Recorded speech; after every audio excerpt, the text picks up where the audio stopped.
हाय दोस्तों, मैं हूं ज्योति पाल और आप सभी का स्वागत है मेरे चैनल ज्ञान ज्योति कंप्यूटर में।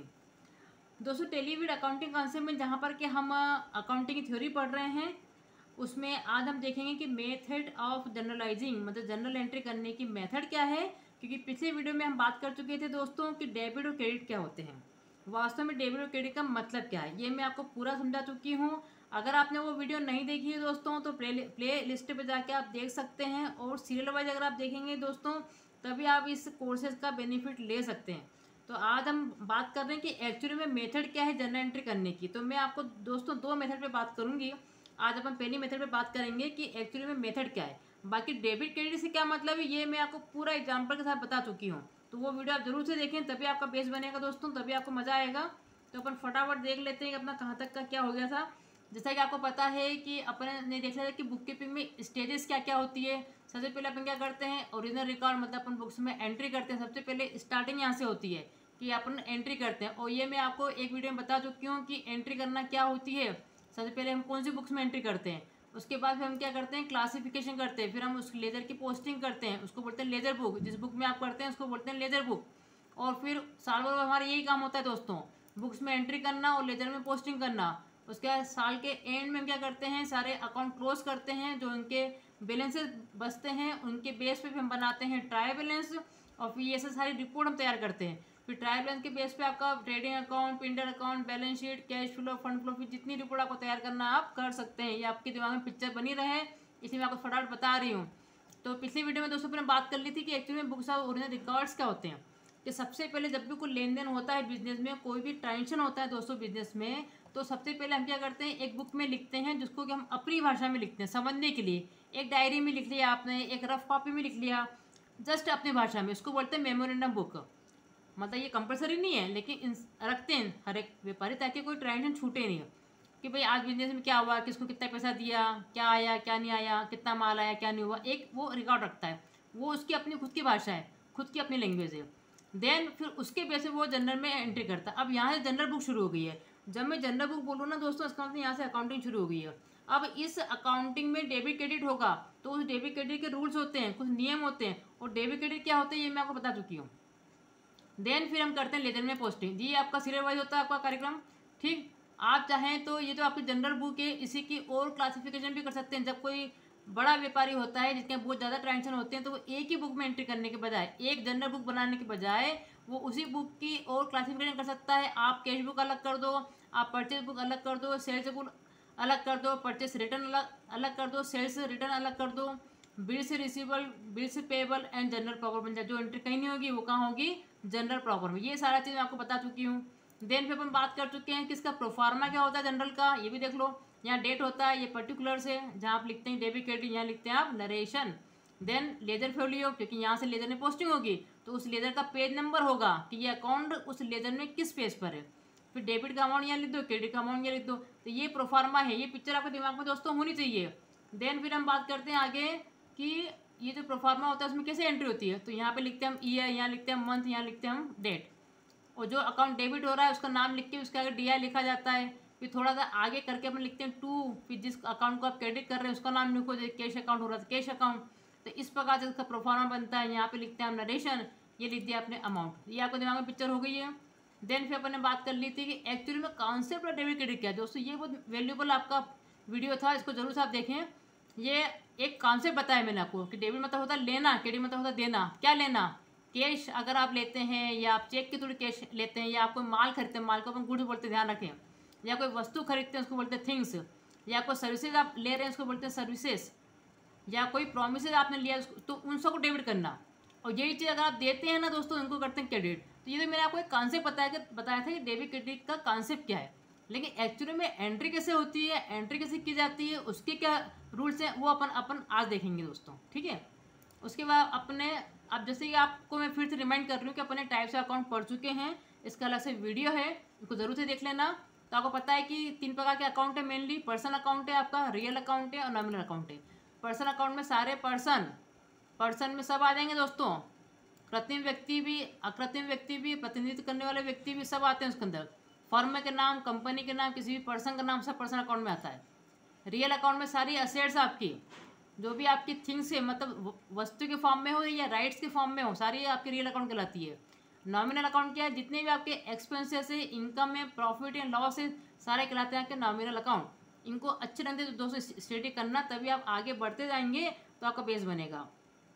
फिर हमने देखो पर्सनल अकाउंट में भी देख लो आप। पर्सनल अकाउंट में फिर मैंने आपको बताया था कि 3 और क्लासिफिकेशन होते हैं, natural, artificial and representative. Natural मतलब जिसको कि भगवान ने बनाया, जैसे मोहन का अकाउंट, सविता का अकाउंट, दिनेश का अकाउंट, कैपिटल स्वामी का अकाउंट है दोस्तों। ये ड्राइंग अकाउंट स्वामी का, स्वामी भी क्या है, एक व्यक्ति है जिसको कि भगवान ने बनाया है। लेकिन अगर कोई मनुष्य एक ऐसी संस्था बना देता है जो कि एक पर्सन के रूप में काम करती है, उसको बोलते हैं आर्टिफिशियल। ये आपके आर्टिफिशियल कहलाते हैं, ये आपके कृत्रिम व्यक्ति कहलाएंगे। फिर जैसे कि बैंक अकाउंट, बैंक एक संस्था है, या कोई भी आपकी किसी भी आपकी बीमा कंपनी का नाम हो, फर्म का नाम हो, डिपार्टमेंट का नाम हो, स्कूल, कॉलेज, हॉस्पिटल, यूनिवर्सिटी, जो भी आपके नाम होते हैं ना संस्थाओं के, सारे दोस्तों आर्टिफिशियल के अंतर्गत आते हैं। तो वो भी सब क्या है, पर्सनल अकाउंट है। और रिप्रेजेंटेटिव मतलब जो भी आप किसी व्यक्ति को रिप्रेजेंट कर रहा है, जितने भी आपके एक्सपेंसेस है या इनकम है, अगर आपने वो नहीं चुकाया है तो उसके पहले आउटस्टैंडिंग, प्रीपेड, अक्रूड, अनअक्रूड, ये जो शब्द लग जाते हैं तब वो उस पर्टिकुलर व्यक्ति को इंडिकेट कर रहा है, इसलिए उसको बोलते हैं रिप्रेजेंटेटिव अकाउंट। ये सारे के सारे पर्सनल अकाउंट में आएंगे। तो सबसे पहले अगर आपको इस मेथड से एंट्री करना, तो आपको अकाउंट को पहचानना जरूरी होता है, ठीक है। उसके बाद अपन ने बात करी थी यहाँ पे रियल अकाउंट में क्या हो गया, सारे आपकी असेट्स आ गई जो कि वस्तु के फॉर्म में या राइट के फॉर्म में हो। अगर आप वस्तु के फॉर्म में होगी तो कहलाएगी आपकी टैंजिबल, मतलब जिसको कि आप देख या छू सकते हैं मूर्त रूप में, और इनटैंजिबल अमूर्त, जिसको कि आप देख या छू नहीं सकते। तो जो आपके राइट के फॉर्म में है ना दोस्तों, वो कहलाएंगे आपके इनटैंजिबल। जैसे आप गुडविल है आपका, ट्रेडमार्क है, पेटेंट राइट है आपका, कॉपीराइट है, सॉफ्टवेयर, ये सब क्या दिखते नहीं है, लेकिन इन सब पे आपका राइट्स है, इससे भी आपको बेनिफिट होता है। टैंजिबल में building account, furniture account, land, machinery, computer, cash account, ये सब क्या आपके असेट्स है, ध्यान रखिए इस बात का, ठीक है। उसके बाद आगे आगे बढ़ते हैं फटाफट। नॉमिनल में सारे एक्सपेंसेस आ गए हैं आपके, इनकम आ गए हैं, लॉसेस आ गए हैं, प्रॉफिट आ गए। इन सबको ध्यान से समझ लेना दोस्तों। इन सब के अलग अलग वीडियो बने हुए हैं एक एक के, कि एक्सपेंसेस क्या है, इनकम क्या है, लॉसेस क्या है, प्रॉफिट क्या है, सब के अपन ने बना रखे हैं। तो अब अपन आगे बढ़ते हैं। तो आज हम देखते हैं कि दोस्तों की मेथड क्या बोलती है। पहली मेथड क्या है, पहली मेथड तो ये है कि जो भी आपने सुन रखा है ना कि अकाउंटिंग में गोल्डन रूल्स होता है, उस रूल्स के अपन बात कर रहे हैं। कि जितने भी मैंने अभी आपको अकाउंट के टाइप बताए हैं कि पर्सनल अकाउंट होता है, रियल अकाउंट होता है, आपका नॉमिनल अकाउंट होता है, उसको अगर आप सही ढंग से पहचानते हो ना, तो उसको पहचानने के बाद फिर आप रूल्स लगा दो। तो अगर वो आपने पहचान लिया कि हाँ ये पर्सनल अकाउंट है, तो इसका क्या है रूल्स। डेबिट आप किसको करोगे, पर्सनल अकाउंट अगर होता है दोस्तों, तो डेबिट आप किसको करोगे, डेबिट द रिसीवर, मतलब पाने वाले को आपको क्या करना है, डेबिट करना है, और क्रेडिट द गिवर, और देने वाले को क्या करना है, क्रेडिट करना है। ये रूल्स किसका है, ये पर्सनल अकाउंट का। तो पर्सन मतलब व्यक्ति है, तो जो व्यक्ति पाने वाला को डेबिट करना, तो देने वाला को क्रेडिट करना, ये इसका नियम हो गया। रियल अकाउंट में सारी असेट्स आती है, आपको बता दिया गया है। तो जब भी वो बिजनेस में आए, डेबिट व्हाट कम्स इन और क्रेडिट व्हाट गोज आउट। अगर कोई भी असेट आपके बिजनेस में आ रही हो तो उसको डेबिट करो, अगर वो असेट बिजनेस से जा रही है तो उसको क्या करो, क्रेडिट करो। ये किसका नियम है, रियल अकाउंट का। और नॉमिनल अकाउंट क्या बोलता है, इसमें जैसे कि आपको पता है कि नॉमिनल अकाउंट में क्या क्या आ जाते हैं आपके एक्सपेंसेस, इनकम, प्रॉफिट, लॉस। इसी के हिसाब से देखो नियम है इसके, क्या नियम है, debit all the expenses and losses. जो भी आपके एक्सपेंसेस है या लॉसेस हैं उनको क्या करो, डेबिट करो। Credit all the incomes and gain, जो भी आपकी इनकम से या गेन से उनको क्रेडिट करो। और ये एक्सपेंसेस क्या होते हैं, लॉसेस क्या होते हैं, इनकम क्या है, गेन्स के, सारे मैं आपको एक एक वीडियो में करवा चुकी हूँ, ठीक। तो आप फटाफट इनके एग्जाम्पल देख लो। अब मान लीजिए कि एग्जाम्पल पहला बोलता है कि एबीसी अकाउंट को हमने डेबिट करा, कैश अकाउंट को क्रेडिट करा। क्यों करा भैया, एबीसी का अकाउंट क्या आपको पहचान में आना चाहिए कि अच्छा पर्सनल अकाउंट है, तो पाने वाले को क्या करें, अपन डेबिट करें। कैश अकाउंट क्या है, ये रियल अकाउंट है, और जब भी बिजनेस से जाती है, क्रेडिट वर्ड गोज आउट, तो क्या अपन क्या करेंगे, उसको क्रेडिट करेंगे, इसलिए क्रेडिट कर रहे हैं उसको। इसी प्रकार से यहाँ लिखा हुआ है cash account debit to sales account. अब कैश अकाउंट क्या है, असेट्स है आपके, रियल अकाउंट है। अगर बिजनेस में आ रही है तो उसको डेबिट कर दो, इसलिए अपन ने क्या कर दिया, कैश अकाउंट को डेबिट कर दिया। और सेल क्या है, सबसे बड़ी इनकम है दोस्तों। इनकम को क्या करते हैं, ये क्या लिखा हुआ है, देखो नॉमिनल अकाउंट का है ये, credit all the incomes and gains. तो इनकम क्या होगी आपकी, क्रेडिट होगी। इस रूल के हिसाब से सेल अकाउंट का क्या हुआ है, क्रेडिट हुआ है।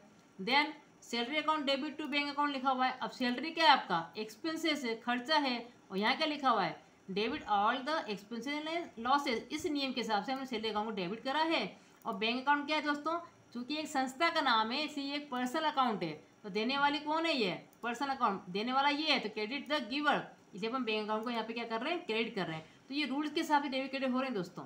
Then computer account debit to XYZ company. अगर हमने कोई कंप्यूटर खरीदा है, वो भी उधारी पर XYZ कंपनी से, तो बिजनेस में क्या आया, कंप्यूटर आया, ये क्या है आपकी असेट्स है।